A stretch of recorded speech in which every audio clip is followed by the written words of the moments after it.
चैव नरोत्तमं देवीं सरस्वतीं व्यासं ततो जयमुदीरयेत् मूकं करोति वाचालं पङ्गुं लङ्घयते गिरिं तमहं वन्दे परमानन्द यत्कृपातमहं वन्दे परमानन्दमाधवं एवं निवसतु तस्मिन् रामकेशवयोर्व्रजे शरतसमभवत व्यभ्रा स्वच्छम्बो परुषानिला शरदा निरजोतपत्या नीराणी प्रकृतिं जजु भ्रष्टानां इव चेतांसि पुनः जोग निषेवयाम् व्योमोभ्रम भूत साबल्यम भुवः पंगम अपांगमलम शरत जहार श्रमेणम कृष्णे भक्ति यथा शुभम सर्वस्वं जलदम हित्वा विरेजु शुभ्रवर्चसः यथा त्यगते क्षणा शांता मुनयोर्मुक्तकेळविषा।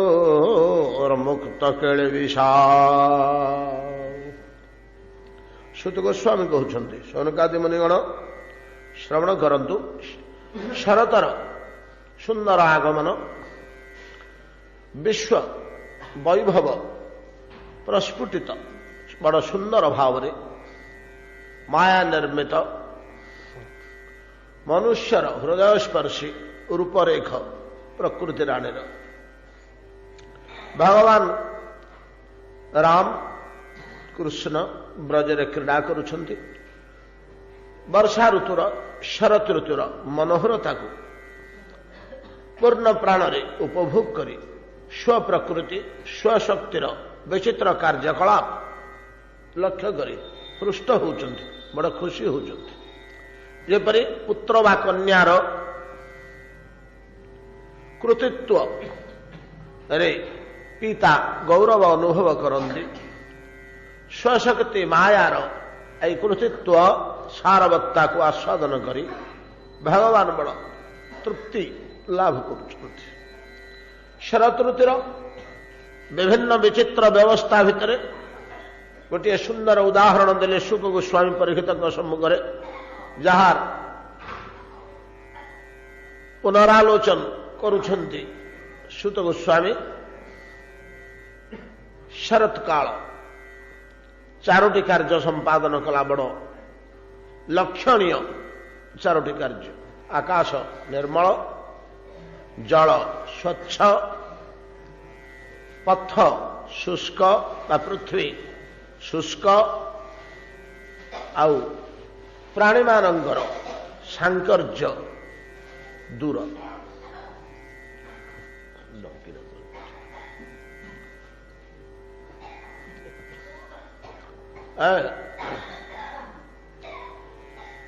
या नहीं सुखदेव गोस्वामी गोटे उपमा संग्रह कले जपरी चतुराश्रमी जपरी भागवत धर्म को आश्रय करी भक्ति धर्म को आश्रय करी कृष्ण भक्ति को आश्रय करी समस्त क्लेशरु मुक्त हवा सह परम शुभ त्व लाभ करती चतुराश्रमी आश्रम धर्म को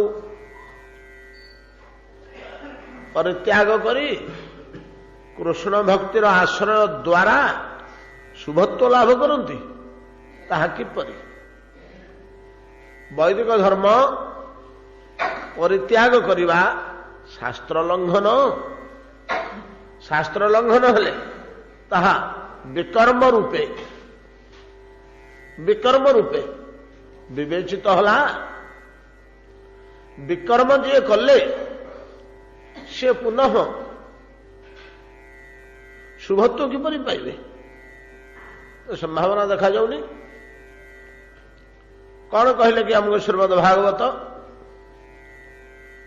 विकर्मेणा ह्यधर्मेण विकर्मणा ह्यधर्मेण देहात देह पतंत्यध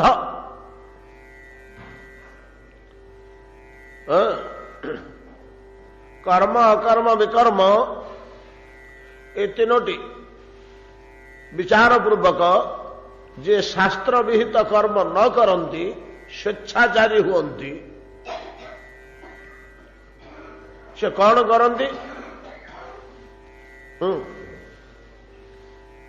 बड़ सुंदर श्लोक प्रथम पद टीका स्कंदर शास्त्र उत्सर्गी कौन फल पात हुंती ना विकर्मेणा ह्यधर्मेण कर्मा कर्म विकर्मेति वेदवादम न लौकिकम वेद निर्दिष्ट कर्मा कर्म विकर्म इति कर्म और कर्म को जे ठीक पालन न करती से विकर्म दोष स्पर्श करे ए विकर्म द्वारा आक्रांत हो विकर्मेण ह्यधर्मेण देहात देह पतंत्यध देहरु देह मनुष्यरु गोरु गोरुरु गोड़ा गोड़ारू कुकुर कुकुरु सर्प सर्परु कीट एमती देहरु देह खसी आसती तलकू बोले एकादश स्कंद कहले भगवान का सम्मुखर वाणी तेरे शास्त्र को किपरि परित्याग करी सेमानकर शुभत्व होला हो आमे विपुल भाव में काली आलोचना करछे सुंदर टॉपिक टे बड़ मूल्यवान जिनिस धर्म कौन बुझिवा बड़ कठिन धर्मस्य तत्व निहितम गुहायाम धर्माधर्म निरूपण सहजरे करी होना भगवान गीतारे कहउचंदी कवयो अपि मोहिता किं कर्म किम कर्मेति कवयो पेत्र मोहिता तत्ते कर्म प्रवक्ष्यामि जजगात्वा मोक्ष से शुभात अशुभर जमी उद्धार हम शुभत्व पाइब मु तुमको से बाट बतौची आज्ञा कौन से बाट गोटे श्लोक कहले ना कर्मण्य कर्म ज पश्येत अकर्मणि च कर्म जह सबुद्धिमान मनुष्येषु समुक्त कर्म कृच्छ्न कर्म कृत कृच्छ्न कर्म समुदाय कर्म कृच्छ्न अर्थात समस्त कर्म कले मध्य से कर्म रे बंधी हुंती नहीं आबद्ध हुंती नहीं समुक्त कृच्छ्न कर्म कृत किए हो ना कर्मणि जह अकर्म पश्येत अकर्मणि जह कर्मम पश्येत कर्मटा को जे निर्णय करे जे ना एटा करवा उचित नुह जोटा उचित नुह बोली शास्त्र कहउचंती सेटा को जे विचार करी करे जे शास्त्र सेना मन करचंती ता करवा उचित जदियो शास्त्र कहउचंती अहिंसा परम धर्म हिंसा करो ना ये व्याघ्रटा को बद्ध न कले से गाँव अधे गोरु खाई सारानी चारि भाग मनीष खाई सारानी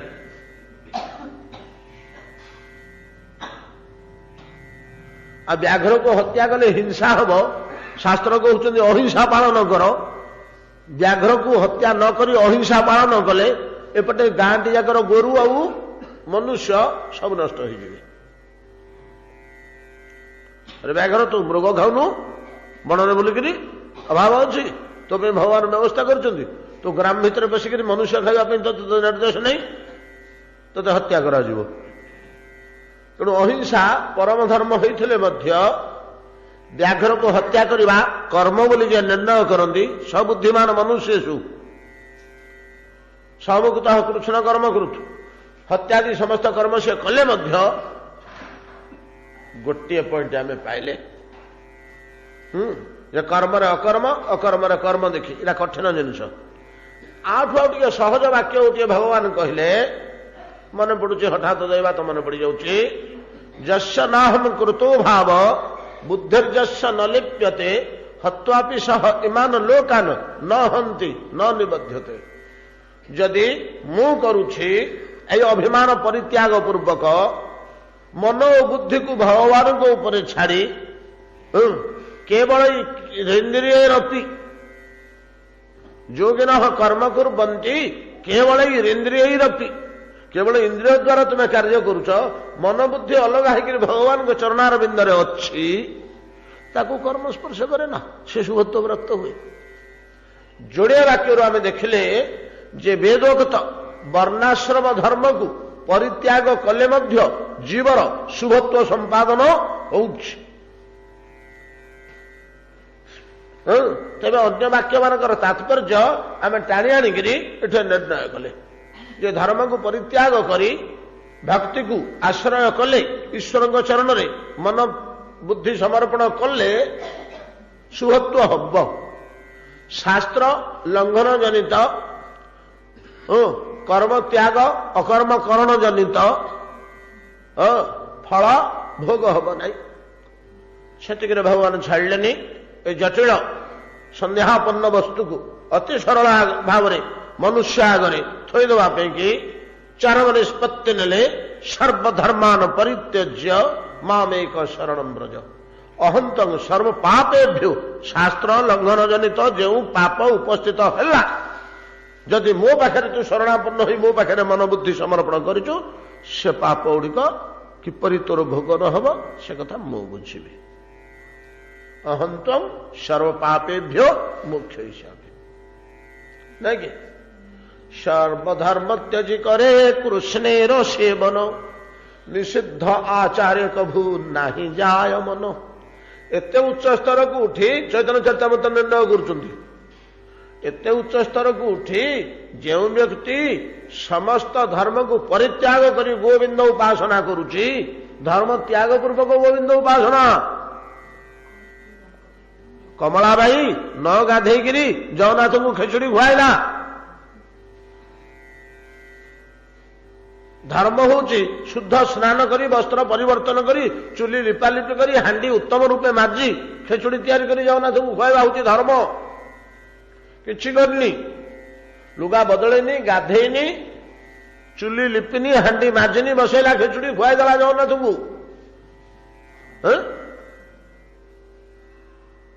ଏ ଧର୍ମକୁ ପରିତ୍ୟାଗ କରି ବୈଦିକ ଧର୍ମକୁ ପରିତ୍ୟାଗ କରି ଭାବମୟ ଧର୍ମକୁ ଆଶ୍ରୟ କରି ତାର କ୍ଷତି ହେଇନି। କାଲି ଆମେ ସବୁ ଉଦାହରଣ ଦେଇଥିଲେ ପ୍ରହ୍ଲାଦ, ଭରତ, ବିଭୀଷଣ ଅନେକଙ୍କୁ ନାଇଁ କି ତାରା ପ୍ରଭୃତିଙ୍କୁ ଯୁଧିଷ୍ଠିର ଅର୍ଜୁନ ସମସ୍ତଙ୍କର କାର୍ଯ୍ୟକୁ ଟିକେ ଟିକେ ଛୁଇଁଥିଲେ କାଲି। ଏମାନେ କିଭଳିଆ ବୈଦିକ ଲୌକିକ ସାଧାରଣ ଧର୍ମକୁ ପରିତ୍ୟାଗ ପୂର୍ବକ ଭକ୍ତି ଧର୍ମକୁ ଆଶ୍ରୟ କରି ଭଗବାନଙ୍କ ବାକ୍ୟକୁ ମୁଖ୍ୟ ସ୍ଥାନ ଦେଇ ଶୁଭତ୍ୱ ପ୍ରାପ୍ତ ହୋଇଛନ୍ତି, ଅଶୁଭ କାର ହେଇନି ନାଇଁ କି। କାଲି ଆମେ ନିର୍ଣ୍ଣୟ କରିଥିଲେ ଧର୍ମ ସାଧାରଣ ଧର୍ମ ହେଲା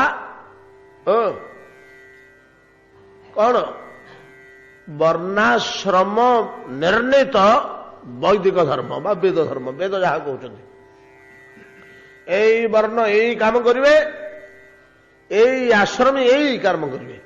ଚାରି ବର୍ଣ୍ଣ ଚାରି ଆଶ୍ରମ ନାହିଁ କି ଆମର ବେଦ ଇଟା ଭିତରେ ବାଣ୍ଟିଛନ୍ତି ନା। ଆଉ ସମୁଦାୟ କର୍ମକୁ ବ୍ରାହ୍ମଣ କ୍ଷତ୍ରିୟ ବୈଶ୍ୟ ଶୂଦ୍ର ବ୍ରହ୍ମଚାରୀ ଗୃହସ୍ଥ ବାନପ୍ରସ୍ଥୀ ସନ୍ନ୍ୟାସୀ ଆଶ୍ରମ ଚାରିଟା କାଟେଗୋରୀ କଲେ, ବର୍ଣ୍ଣ ଚାରିଟା କାଟେଗୋରୀ କଲେ। ଏ ଚାରିଟା ଯେ ହୋଲ ସମାଜକୁ ଯୋଉ ଏ ପ୍ରକାର ଭାବରେ ବାଣ୍ଟିଲେ ବର୍ଣ୍ଣ ଆଉ ଆଶ୍ରମ ମାଧ୍ୟମରେ ଏ ବର୍ଣ୍ଣ ଆଉ ଆଶ୍ରମ ରେ ଥିବା ବ୍ୟକ୍ତିମାନେ କିଏ କଣ କଣ କର୍ମ କରିବେ ସେଟାକୁ ବେଦ ନିର୍ଣ୍ଣୟ କରିଦେଲେ। ଆମକୁ ସେ ବେଦ ବାକ୍ୟାନୁସାରେ ଆମେ ତ କୁହ ହେଲେ ଗୋଟେ ବର୍ଣ୍ଣରେ ରହିବା, ନହେଲେ ଆଶ୍ରମରେ ରହିବା। ଅବିବାହିତ ଥିବା ପର୍ଯ୍ୟନ୍ତ ବ୍ରହ୍ମଚାରୀ, ବିବାହ କରିଗଲେ ଗୃହସ୍ଥ, ନାତି ନାତୁଣୀ ଜନ୍ମ ହୋଇଗଲେ ବାନପ୍ରସ୍ଥୀ ନାଇଁ କି। ଘରୁ ସମସ୍ତେ ତଡ଼ିଦେଲେ ସନ୍ନ୍ୟାସୀ। ନ ତଡ଼ିଲେ କଣ ହେଲା, ଯେତେବେଳେ ଅବହେଳା କରିବେ ପୁଅ କହିଲା ବୁଢ଼ାଟା ପଡ଼ିଛି ସେଠି ଦେଖିଲୁ, ବୋହୂ କହିଲା ପଡ଼ିଥାଉ। ୟା ନା ତ ସନ୍ନ୍ୟାସ, ଆଉ ସନ୍ନ୍ୟାସ କଣ। ଯେତେବେଳେ ଗୃହରେ ଅବହେଳା ଆରମ୍ଭ ହବ ନାଇଁ କି ଅବହେଳା ଯେତେବେଳେ ଆରମ୍ଭ ହବ, କେତେବେଳେ ଅବହେଳା ଆରମ୍ଭ ହବ? ଯାବତ ଧନ ଉପାର୍ଜନ ଶକ୍ତ ତାବତ ସବ ପରିବାର ରକ୍ତ। ଶଙ୍କରାଚାର୍ଯ୍ୟ ମୋହନୁଦ୍ଗରରେ ଲେଖିଲେ, ଆମେ ଜାଣିପାରୁନଥିଲେ ଆଜ୍ଞା ଆମକୁ କାହିଁ ଅବହେଳା କରିବ, ମୁଁ ପୁଅ ମୁଁ ନାତି, ମତେ କେତେ ଭଲ ପାଉଛନ୍ତି, କେତେ ସେବା କରୁଛନ୍ତି, ଗୋଡଉଛି ପଛରେ ବାପା ବାବା ବାବା ବୋଲି ନାତିଟି ନୁହେଁ କି ଅବହେଳା କରିବେ ନା। ଆରେ ବାବୁ ଏଇଟା କୋଉଠା ବନ୍ଦ ରହିବ ଗୋଡେଇବ ତ ପଛରେ? ଯାବତ ବିତ୍ତ ଉପାର୍ଜନ ଶକ୍ତ, ଯେତେ କାଳ ପର୍ଯ୍ୟନ୍ତ ସରକାର ଗୋଟେ ପେନସନ ଖଞ୍ଜିଛନ୍ତି ବୋଲି ଆଜିକାଲି ବୁଢା ଗୁଡାକର ଇଜ୍ଜତ ରହିଯାଉଛି।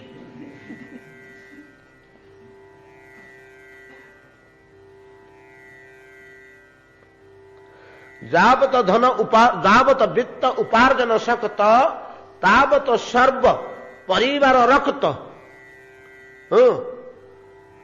ଯଦା ବସତି ଜରା ଜର୍ଜର ଦେହେ ବାର୍ତ୍ତା କୋପି ନ ପୁଚ୍ଛତି ଗେହେ। ବାର୍ତ୍ତା କୋପି ନ ପୁଚ୍ଛତି, କିଏ ପଚାରନ୍ତିନି। ଏଟା ସନ୍ନ୍ୟାସ ଅବସ୍ଥା ବୋଲି ମୁଁ ନିରୂପଣ କରୁଛି। ଯେହେତୁ ଆମକୁ ଘର ଛାଡିକରି ଯିବାକୁ ଇଚ୍ଛା ହଉନି, ଆମେ ଆଉ ଅନ୍ୟ ସନ୍ନ୍ୟାସ କରିପାରିବାନି, ଏଇଟା ହିଁ ଆମର ସନ୍ନ୍ୟାସ।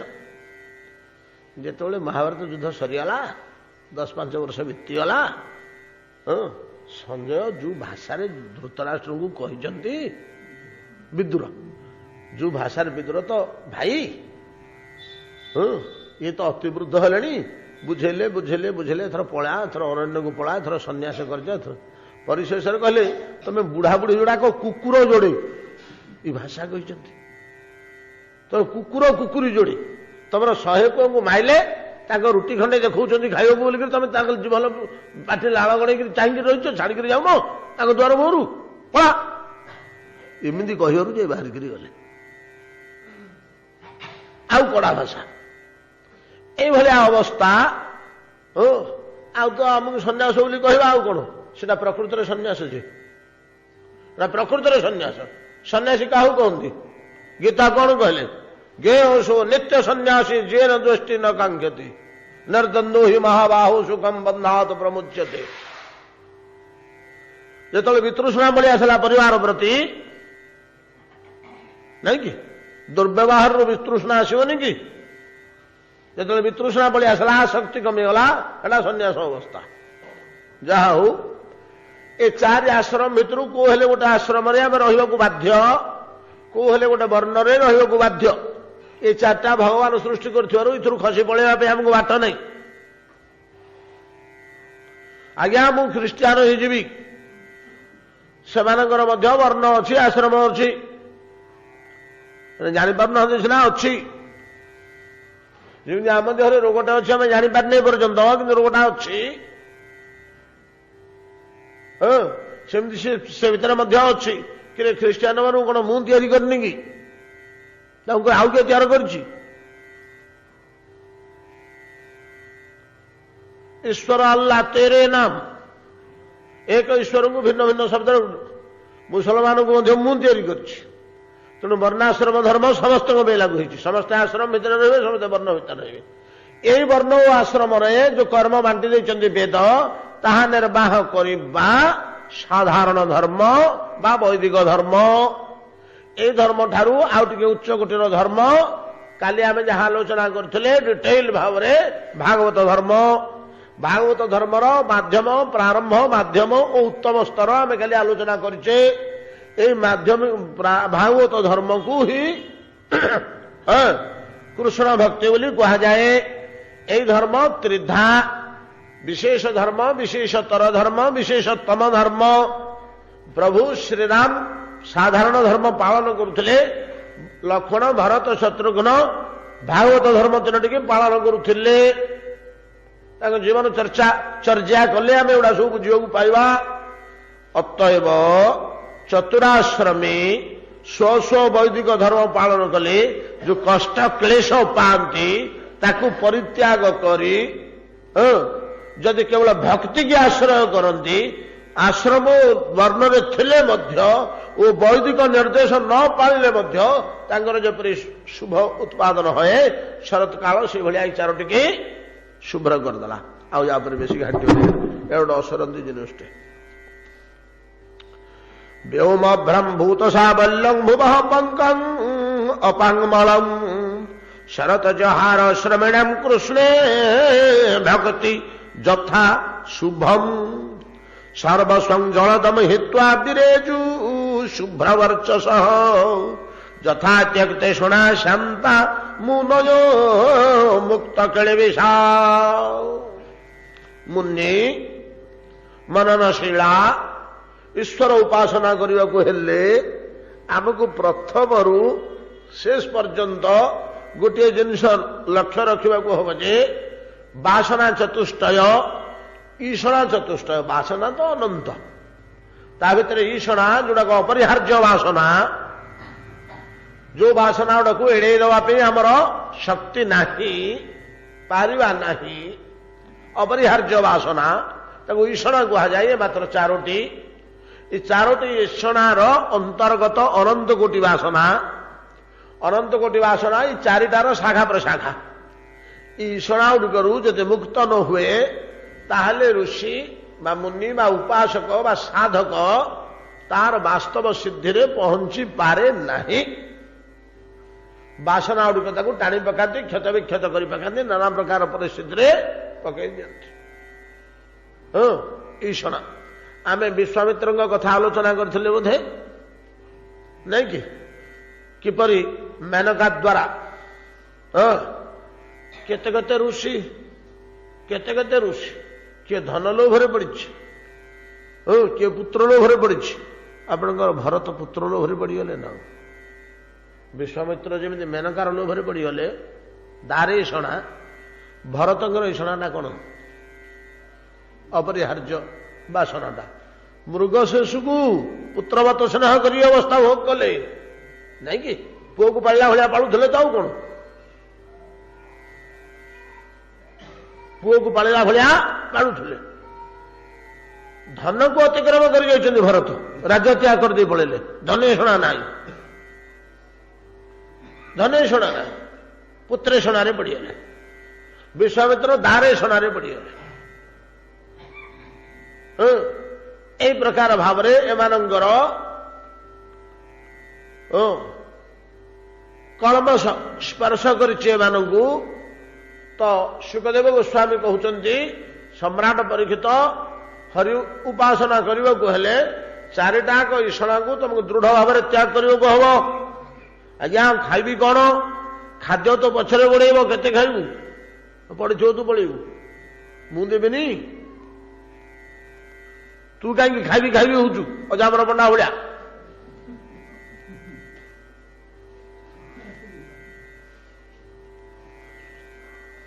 ନାଇଁ କି?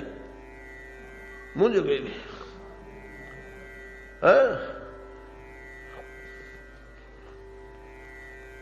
କୁପୁରାଣରେ ଅଛି, ଲମ୍ବା କଥାଟେ ଯେ ତାର ଅଧା ଛାଡ଼ି ଦଉଛି। ଗୋଟେ ବ୍ୟାଧର କ୍ରୂର କର୍କଶ ବୁଦ୍ଧି ଦେଖି ଦୟାଳୁ ଚିତ୍ତ ନାରଦ ତାକୁ ପରମାର୍ଥ ମନ୍ତ୍ରରେ ଭୂଷିତ କରିଦେଲେ। କହିଲେ ଏଠି ବସିକିରି ଜପୁଥା। ଆଜ୍ଞା ଖାଇବି କ'ଣ? ନଈ କୂଳରେ ବସେଇଦେଲେ।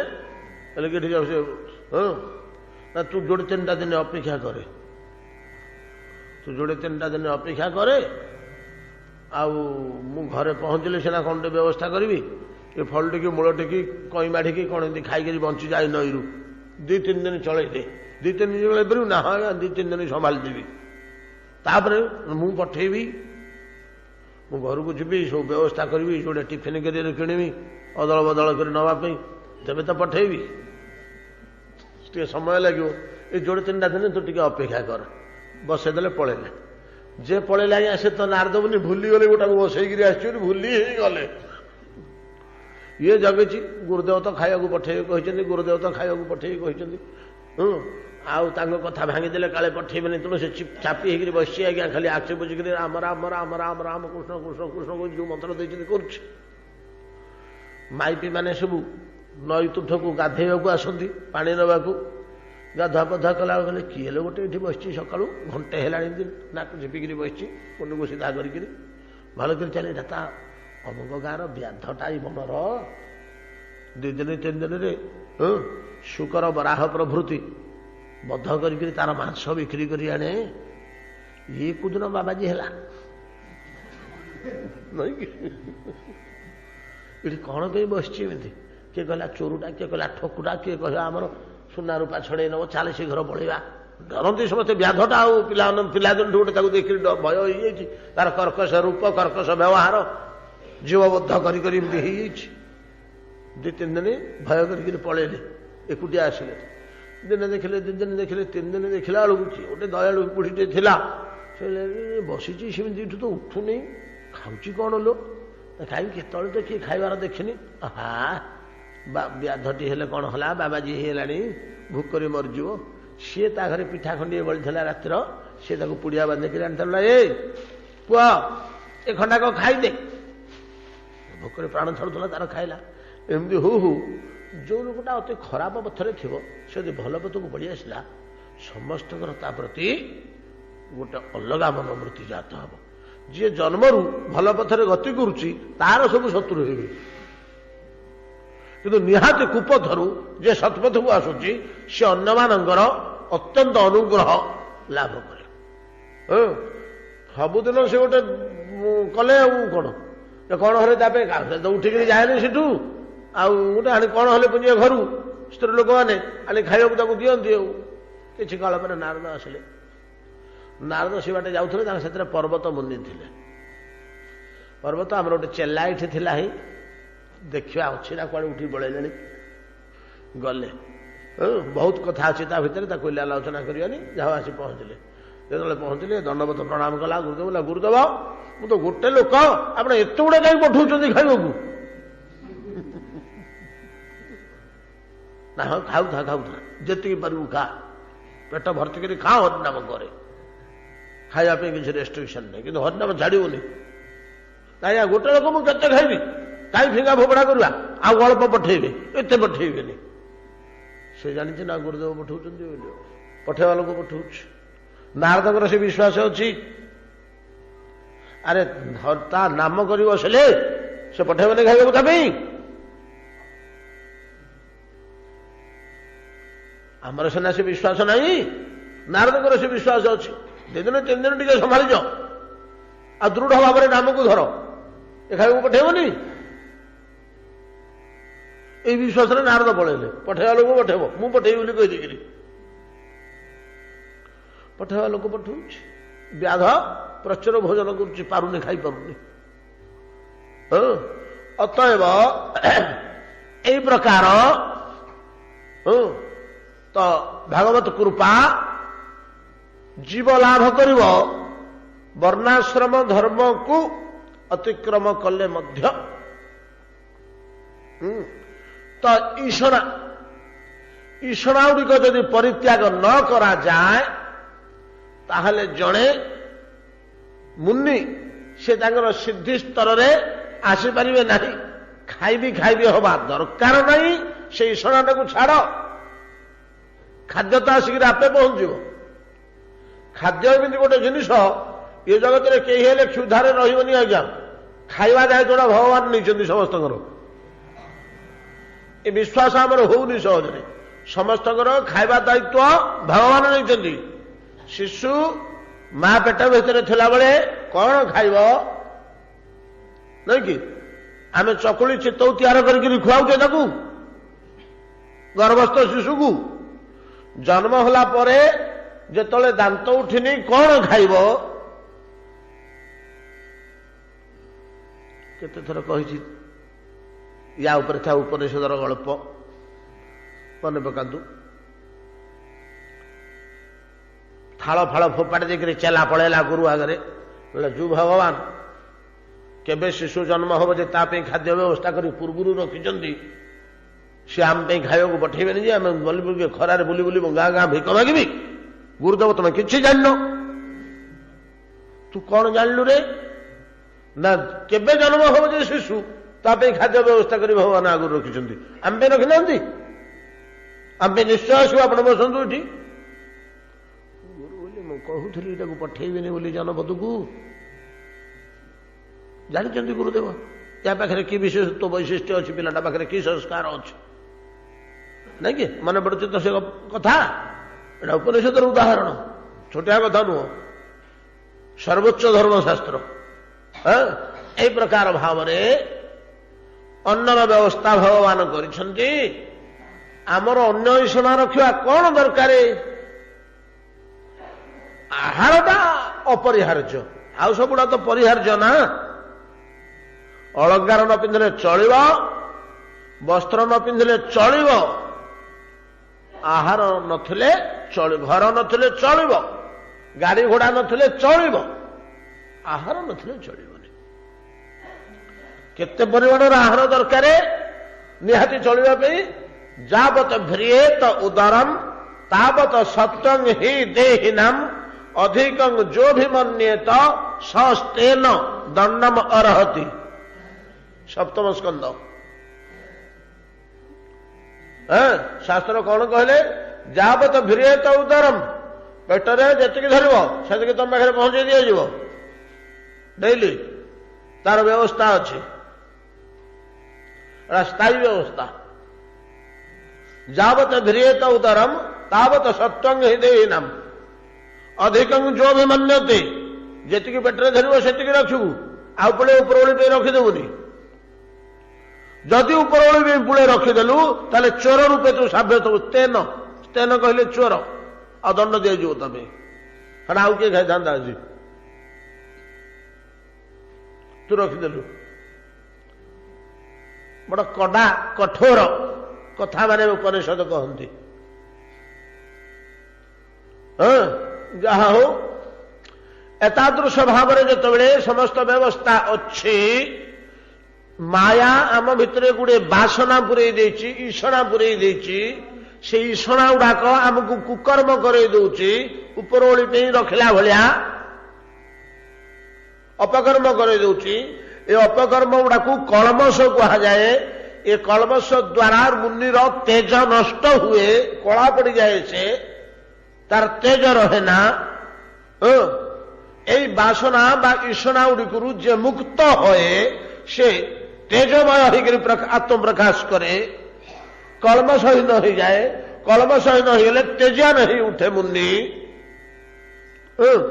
কিপরি তেজিয়ান হয়ে উঠে কিপরি তেজিয়ান হয় না? বর্ষা ঋতুর কলা মেঘ গুড়াক শরতর সংস্পর্শে আসি শুভ্র বর্চস হয়ে গলা ভায়া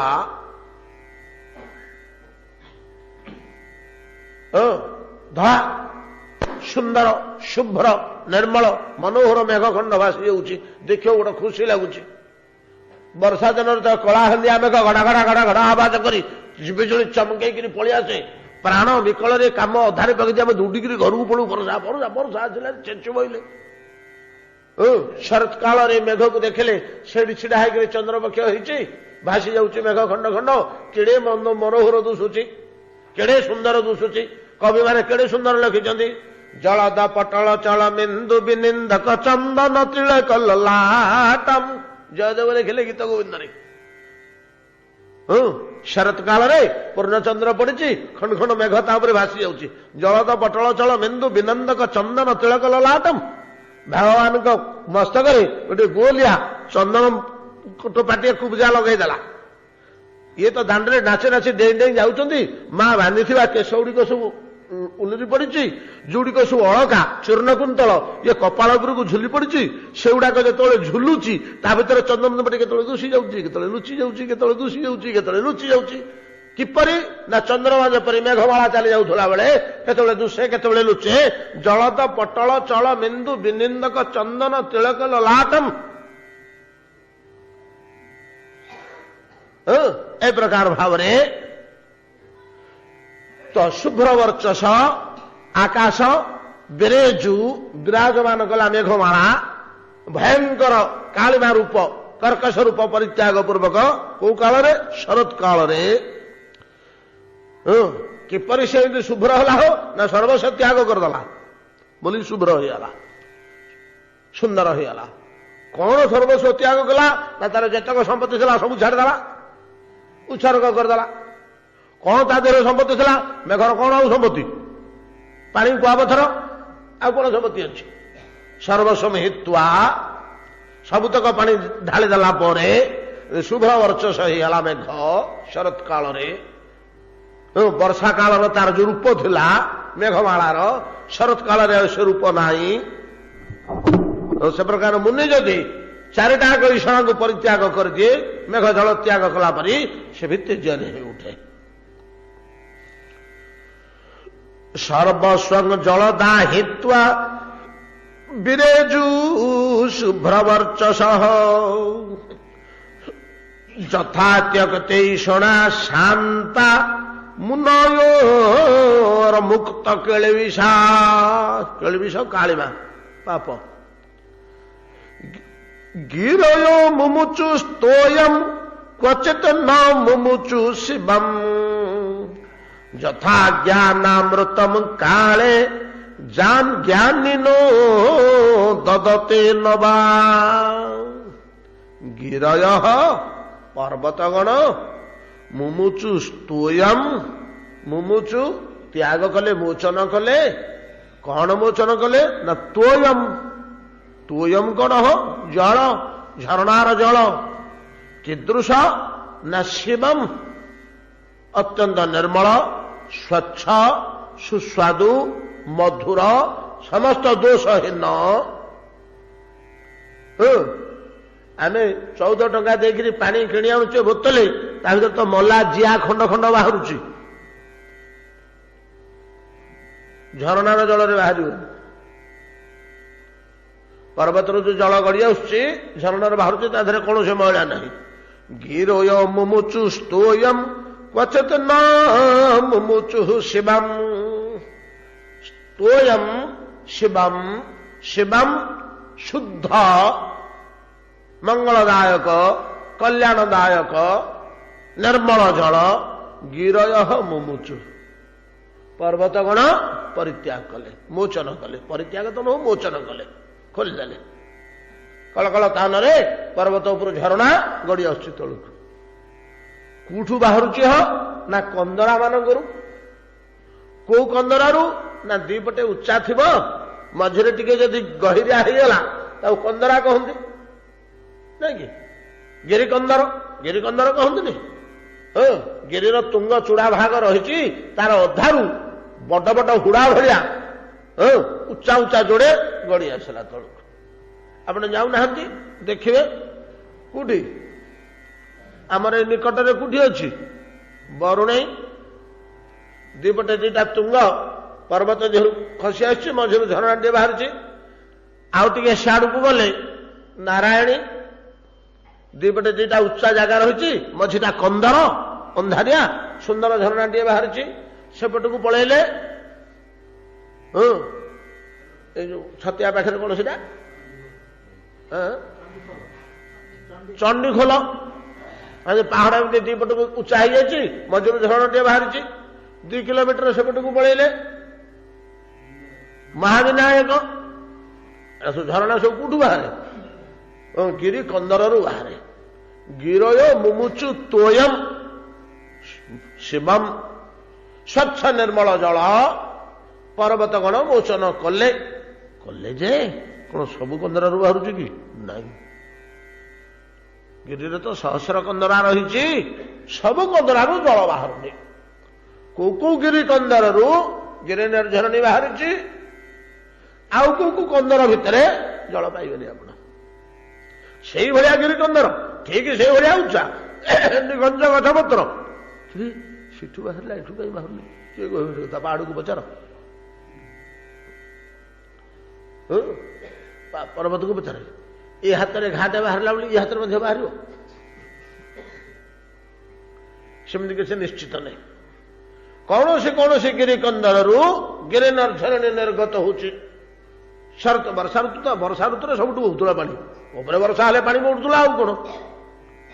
ଉପରେ ଯେତେବେଳେ ବର୍ଷି ଦଉଥିଲା ଚୂଡାରେ, ସେ ପାଣି ଗୁଡାକ ଗଡିକିରି ପଥର ସନ୍ଧି ମାନଙ୍କରେ ସବୁ କନ୍ଦରରେ ପାଣି ଆସୁଥିଲା ବର୍ଷା ଋତୁରେ। ବର୍ତ୍ତମାନ ଯେତେବେଳେ ଶରତ କାଳ ଆସିଗଲା, ଆଉ ସବୁ କନ୍ଦରାରେ ପାଣି ନାହିଁ, ବର୍ଷା ତ ନାହିଁ। ହବ କିନ୍ତୁ ବର୍ଷ ସାରା ଯୋଉ ନିର୍ଝରଣୀ ବହିବା କଥା, କେତେକ କନ୍ଦରାରୁ ସବୁବେଳେ ପାଣି ଝରୁଛି। ଭିତରେ ଯେତକ ପଶିକିରି ରହିଛି ପର୍ବତର ବିଶାଳ ଶରୀର ଭିତରେ, ବର୍ଷା ଋତୁରେ ଯେତକ ଜଳ ପଶିକିରି ରହିଛି ସେ ଧୀରେ ଧୀରେ ବାହାରୁଛି। କିନ୍ତୁ ସବୁ କନ୍ଦରାରୁ ବାହାରୁନି। କେତେକ ଗିରି କନ୍ଦରରୁ ବାହାରୁଛି, କେତେକ ଗିରି କନ୍ଦରରୁ ଜଳ ବାହାରୁନି, ସେଟା ଶୁଖିଲା। ଗିରୟୋ ମୁମୁଚୁ ସ୍ତୋୟମ୍ କ୍ୱଚିତ୍ ନ ମୁମୁଚୁ ଶିବମ୍। କେତେକ କନ୍ଦରରେ ପାଣି ଛାଡୁଛି ପର୍ବତ, ଆଉ କେତେକ କନ୍ଦରାରେ ପାଣି ଛାଡୁନି। ଗିରୟୋ ମୁମୁଚୁ ସ୍ତୋୟମ୍ କ୍ୱଚିତ୍ ନ ମୁମୁଚୁ ଶିବମ୍। କ୍ୱଚିତ୍ ନ ମୁମୁଚୁ, କେତେକରେ ପାଣି ଛାଡୁଛି, ଆଉ କେତେକ ଗିରି କନ୍ଦର ଭିତରେ ପାଣି ଛାଡୁନି। କିପରି ନା ଯଥା ଜ୍ଞାନାମୃତମ୍ କାଳେ ଜ୍ଞାନିନୋ ଦଦତେ ନ ବା। ବିଶୁଦ୍ଧ ଜ୍ଞାନୀ ଗଣ ସହସ୍ର ଶିଷ୍ୟ ପରିବେଷ୍ଟିତ ହେଇକରି ଅଛନ୍ତି। ସବୁ ଶିଷ୍ୟଙ୍କୁ ଯେପରି ଜ୍ଞାନାମୃତ ପ୍ରଦାନ କରନ୍ତି ନାହିଁ,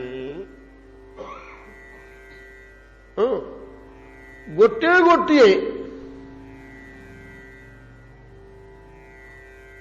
ଶିଷ୍ୟକୁ ଜ୍ଞାନାମୃତ ପ୍ରଦାନ କରନ୍ତି। ସେ ହିଁ କେବଳ ସେ କଥାଟି ଜାଣେ। ଗୁରୁ ଜାଣନ୍ତି କିଏ ପାଇଲା, ଶିଷ୍ୟ ଜାଣେ କଣ ପାଇଲା, ଆଉ କିଏ ଜାଣନ୍ତିନି, ବାହାର ଲୋକ।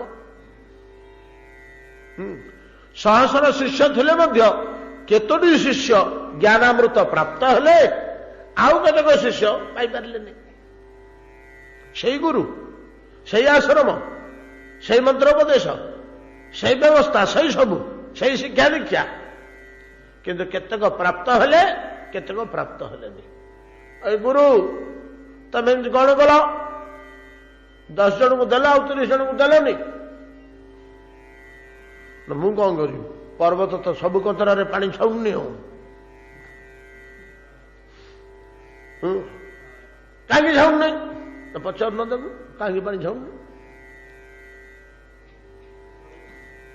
ଠିକ ତଦ୍ରୂପ ଗିରି କନ୍ଦର, ପ୍ରତ୍ୟେକ କନ୍ଦରାରେ ଜଳମୋଚନ ନ କରି କେତେକ କନ୍ଦର ମଧ୍ୟରେ ଜଳମୋଚନ କରି ଆଉ କେତେକ ଶୁଷ୍କ ରଖିଲା ଭଳିଆ ଗୁରୁଦେବ କଣ କରିଛନ୍ତି ନା କେତେକ ଶିଷ୍ୟଙ୍କୁ ଜ୍ଞାନାମୃତ ପ୍ରଦାନ କରୁଛନ୍ତି, ଆଉ କେତେକ ନ ପ୍ରଦାନ କରୁନାହାନ୍ତି।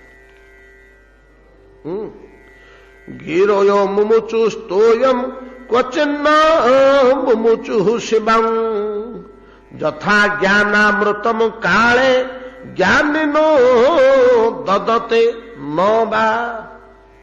ଦେଇପାରନ୍ତି ନ ଦେଇପାରନ୍ତି। ଗୁରୁଦେବଙ୍କ ଠାରୁ ଜ୍ଞାନାମୃତ ହାସଲ କରିବା, ଦାବି କରିବା ବ୍ୟବସ୍ଥା ନାହିଁ। ଯେପରି ଆମେ ସରକାରଙ୍କ ଠାରୁ ରାସ୍ତା ଦାବି କରୁଛେ, ଆମ ଗାଁକୁ କାହିଁକି ରୋଡ ପଡୁନି? ଗୁରୁଦେବଙ୍କ ପାଖରେ ଦାବି ନାହିଁ। କେହି ଦାବି କରି ମତେ ଦୟା କରିବାକୁ ହବ, ମତେ ଜ୍ଞାନାମୃତ ଦବାକୁ ହବ, ମତେ ଉଦ୍ଧାର କରିବୁ ନା ତତେ ଦେଖିବି, ତୋ ଗୁରୁ ପୁଣିଆ ଛଡେଇଦେବି, ଏଇଟା ଚଳିବନି। ସେ କ୍ଷେତ୍ରରେ ଚଳିବ କି? ଏହା ଚଳିବନି। ଏଟା କେମିତି କଣ କାହିଁକି କି ପ୍ରକାର ହଉଛି? ଯେମିତି ଗିରି କୌଣସି କନ୍ଦରାରେ ଜଳ ଛାଡୁଛି, କୋଉ କନ୍ଦରାରେ ଜଳ ଛାଡୁନି। କନ୍ଦରା ଗୁଡାକ ସବୁ ସମାନେ। ଗୋଟେ କନ୍ଦରା ସେ କନ୍ଦରା ଅପେକ୍ଷା ଆହୁରି ଗଭୀର, ଆହୁରି ଅନ୍ଧକାର, ଆହୁରି ବୃକ୍ଷଲତା ପରିବେଷିତ, ଆହୁରି ତୁକ ସୁଡା ଅଛି, କିନ୍ତୁ ପାଣି ନାହିଁ। ସେ କନ୍ଦରାଟାରେ ସେମିତି ବେଶୀ କିଛି ଗଛ ଲତା ନେଇକି ଅନ୍ଧାରରେ ବେଶୀ ଉଚ୍ଚରେ ଛୋଟିଆ କନ୍ଦରାଟେ, କିନ୍ତୁ କୁଳୁ କୁଳୁ କୁଳୁ ହେଇ ପାଣି ଟିକେ ବାହାରୁଛି। ଗିରିର ଇଚ୍ଛା, ଗିରି ଉପରେ ସେ ଦାବି ହେଇଛି, ଦାବି କରିବାର ନାହିଁ।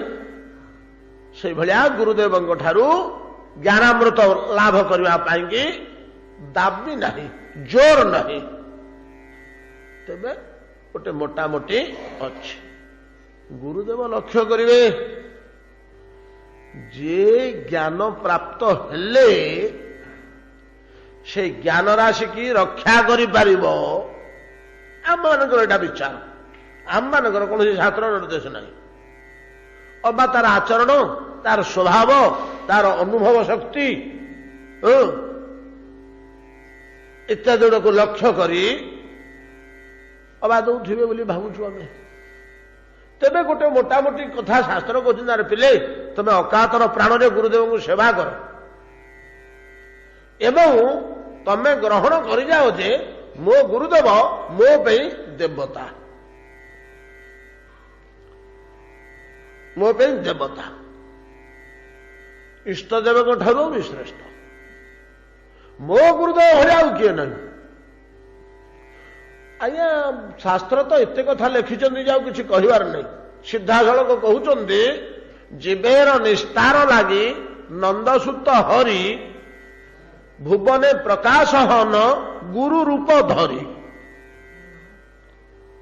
ଅବଶ୍ୟ ଏଇଟା ଭାଗବତର ଶାସ୍ତ୍ରୋକ୍ତ, ଅଶାସ୍ତ୍ରୀୟ ନୁହଁ। ଆଚାର୍ଯ୍ୟ ମାଂ ବିଜାନିୟାତ ମାବମନ୍ୟତ କରିଚିତେ। ଏ ଅର୍ଜୁନ, ଏ ଉଦ୍ଧବ, ଆଚାର୍ଯ୍ୟ ମାଂ ବିଜାନିୟାତ, ମୁଁ ତମ ପାଖକୁ ଗୁରୁ ହେଇକିରି ଆସିଛି, ମୁଁ ତମ ପାଖକୁ ଗୁରୁ ହେଇକିରି ଯାଇଛି।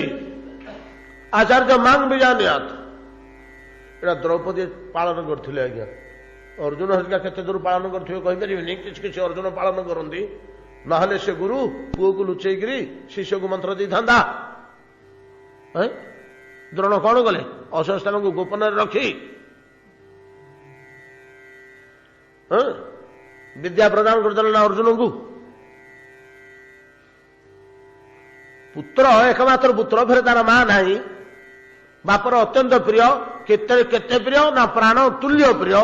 ଅଶ୍ୱସ୍ଥାମା ବିନିମୟରେ ପ୍ରାଣ ଛାଡ଼ିଦେଲେ ଦ୍ରୋଣ, ନାଇଁ କି? ପ୍ରାଣ ତୁଲ୍ୟ ପ୍ରିୟକୁ ଦେଇନାହାନ୍ତି, ଶିଷ୍ୟକୁ ଦେଇଛନ୍ତି। ତାହେଲେ ଶିଷ୍ୟଟା କେତେ ଦୂର ବିଶ୍ୱସ୍ତ, କେତେ ଦୂର ପ୍ରିୟ ଗୁରୁର। ଏସବୁ ଆଚରଣରୁ ଦେଖାଗଲେ ସେଇ ଅର୍ଜୁନ ପାଇଛନ୍ତି ଯେ କେତେ ଦୂର ଗୁରୁ କୃପା ପାଇଛନ୍ତି କି ନାହିଁ, ଆଚରଣ କରିଛନ୍ତି କି ନାହିଁ। ଯେତେବେଳେ ଦ୍ରୌପଦୀଙ୍କର 6 ପୁଅଙ୍କୁ ଅଶ୍ୱସ୍ଥାମା ମସ୍ତକ ଛେଦନ କରିଦେଲେ, ତାର ଚୁଟିକି ପଶୁ, ପଶୁ ଶବ୍ଦଟା ଅଛି, ପଶୁକୁ ଯେମିତି ବାନ୍ଧିକିରି ଘୋଷାଡ଼ି ଘୋଷାଡ଼ି ଟାଣି ଟାଣି, ସେମିତି ଅଶ୍ୱସ୍ଥାମାଙ୍କୁ ବେକରେ ଗୋଟେ ଦୌଡ଼ି ବାନ୍ଧିକିରି ପଶୁ ଆଣିଲା ଭଳିଆ, ପଶୁ ବାନ୍ଧିକିରି ଆଣିଲା ଭଳିଆ ଘୋଷାଡ଼ି ଘୋଷାଡ଼ି ଟାଣି ଟାଣି ଆଣିଲେ। ଆଣି କହିଲେ ଦ୍ରୌପଦୀ ଆସ, ତମ ସାମ୍ନାରେ ୟାର ମସ୍ତକ ଛେଦନ କରିବି, ୟା ରକ୍ତରେ ତମେ ସ୍ନାନ କରିବ। ଯେମିତି ଦ୍ରୌପଦୀ ଦେଖିଦେଲେ ସାଙ୍ଗେ ସାଙ୍ଗେ ବ୍ୟସ୍ତ ହୋଇ ପଡ଼ିଲେ। ଅର୍ଜୁନ ଅର୍ଜୁନ ମୁଚ୍ୟତାଂ ମୁଚ୍ୟତାଂ ଏଷ ସାକ୍ଷାତ ଗୁରୁ ଦ୍ରୋଣ ପୁତ୍ର ରୂପେଣ ବର୍ତ୍ତତେ। ଆଚାର୍ଯ୍ୟ ଦେବ ଦ୍ରୋଣଙ୍କର ପୁତ୍ର, ମୁଚ୍ୟତାଂ ମୁଚ୍ୟତାଂ ଏଷ। ଶୀଘ୍ର ଖୋଲ, ଶୀଘ୍ର ଖୋଲ, ଆଉ ବାନ୍ଧିକିରି ରଖିଛ। 6ଟା ପୁଅ ମରିକିରି ପଡ଼ିଛନ୍ତି।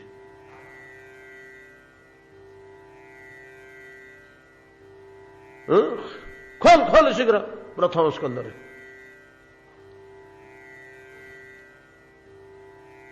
ସାକ୍ଷାତ ଗୁରୁ ଦ୍ରୋଣ ପୁତ୍ର ରୂପେଣ ବର୍ତ୍ତତେ, ପୁଅ ରୂପରେ ଠିଆ ହେଇଛନ୍ତି। କାହିଁକି ନା ଆତ୍ମା ବଇ ଜାୟତେ ପୁତ୍ର, ପିତା ପୁତ୍ର ରୂପେ ପତ୍ନୀର ଗର୍ଭରେ ଆତ୍ମପ୍ରକାଶ କରେ। ଏ ବାକ୍ୟ ବଳରେ ଗୁରୁପୁତ୍ର ଇଏ। 6ଟା ପୁଅକୁ ହତ୍ୟା କରିଦେଲା ପରେ ମଧ୍ୟ ସେ ଝିଅ, ସେ ବୋହୂ କେମିତି ଧର୍ମକୁ ରକ୍ଷା କରୁଛି। ଏଇଭଳିଆ ଯେ ଗୁରୁଦେବଙ୍କୁ ଦେବତା ତୁଲ୍ୟ ଜ୍ଞାନ କରନ୍ତି, ସେମାନେ ଜୀବନର ସିଦ୍ଧି ଲାଭ କରନ୍ତି। କଣ ଟିକେ ସନ୍ତୁଷ୍ଟ ହେଇଯିବେ ଗୁରୁ, ଉଠିଗଲା ତା ଜୀବନ ପ୍ରତିଭାତ ଉପରକୁ ପଳେଇଲା, ଆଉ କଣ ଜ୍ଞାନ ଲାଭ ହେଇଗଲା। ଆଉ ଜ୍ଞାନ ଲାଭ ହେଲା ପରେ ପ୍ରତିଷ୍ଠା, ପ୍ରତିପତ୍ତି, ପ୍ରତିଭା ସବୁ ତ ଗୋଡେଇବ, ତା ପଛରେ ଛାଡ଼ି ଛାଡ଼ି ପଳଉଥିବ। ଆଉ କଣ ଜ୍ଞାନ ହେଇଯାଇଛି ନା, ଏଗୁଡାକର ମୋହରେ ପଡିବନି। ଆଉ ଏଗୁଡା ଗୋଡେଇଥିବେ ତା ପଛରେ। ଯିଏ ଭଗବତ ଉପାସନା କରି ଜ୍ଞାନ ଲାଭ କଲା, ତା ପଛରେ କଣ ନ ଗୋଡେଇବ? ଏସବୁଗୁଡା ଗୋଡେଇଥିବେ, ସେ ଛାଡ଼ି ଛାଡ଼ି ପଳଉଥିବ। ଆଉ ଏ ପଥଟା ଏଇଭଳିଆ।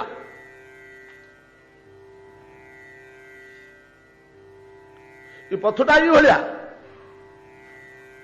ଅତଏବ ଅକାତର ପ୍ରାଣରେ ଯେ ଗୁରୁଦେବ ତାତ୍ମା ଯୋଉ ଶିଷ୍ୟ ହବ, ନାଇଁ କି भयं द्वितीयाभिनिवेशतः स्यात् ईशादपेतस्य विपर्जय श्रुति तन्मायया तो बुद्ध आभजेत तं सत्वैक ईशम गुरुदेवतात्मा सत्वैक ईश गुरुदेवतात्वम किए से पाइब उद्धार हम ये संसार ना गुरुदेवतात्मा जमी आम कहे मूढ़ात्मा दूरात्मा नहीं कि महात्मा सेमती गुरुदेवतात्मा गुरु ही देवता एतिकी जो जानी आउ किसी जानी आउ को देवता फेवता जानी गुरु ही देवता भागवतर वाक्य तो एकादश स्कंदर किए संसार उद्धार हम भयर किए उद्धार हम भयं द्वितीयाभिनिवेशतः स्यात् ईशात अपेतस्य विपर्जय श्रुति तन माया तो तहंग मायार किए उत्तीर्ण हम तन माया तो बुध आभजेत तम सत्यैक ईशम गुरुदेवतात्व जे बुझीपारुची कृष्ण रुष्ट हेले गुरु राखिबारे पारे मो गुरुदेव अच्छा मत रक्षा करेंगे भगवान रागिले कौन होगा मोर अर्थात भगवान शरणारविंदे जदि किसी अपराध होगा सेवा करू करू आसी गुरुदेव पाद गुरुदेव एमती होगा एमती कमी कल चंडाल तो बुद्धि नहीं तोर मूर्ख बस प्रभु मूर्खटा अधमटा किसी जानी क्षमा कर दियो प्रभु गुरुदेव रक्षा करदेव कृष्ण रुष्ट हेले गुरु राखिबारे पारे गुरु रुष्ट हेले कृष्ण राखिबारे नारे गुरु पाखे अपराधी हेले भगवान छाड़े वाक्य या कह एतादृश भजनशील व्यक्ति श्री गुरुदेव सेवा करू करू करू करू करू ए प्रकार भाव सेवा करू करू तो उपदेक्षन्ति ते ज्ञानम ज्ञानिनो तत्वदर्शिन कि भलिया गुरु सेवा करिव ना तद्विधि प्रणिपातेन परिप्रश्नेन सेवया प्रणिपात एपरि नम्र होइथिबो जे कहते गुरुंग अग्रते बसिव चरण अग्र न दिशिव एपरि नम्र होकर थी जे कुकुर भाया ठीक किंतु आलसिसियन डग पेट टू हिज मास्टर नहीं कि से भाया होकर थी प्रणिपात शब्दर या हूँ तात्पर्य तद्विधि प्रणिपातेन परिप्रश्नेन सेवया सेवा द्वारा उपदेक्षन्ति ते ज्ञानम गीतारे भगवान कहदेले उपदेक्षन्ति ते ज्ञानम ज्ञानिनो तत्वदर्शिन तत्वदर्शी ज्ञानी गण यही अवस्था को जो शिष्य आसे काले बोली उठी शब्दटे अच्छे बोली कहले काले अनेक काल कले सेवा गुरु कहले किछि दबा बहुत काल सेवा कले टे दे दियो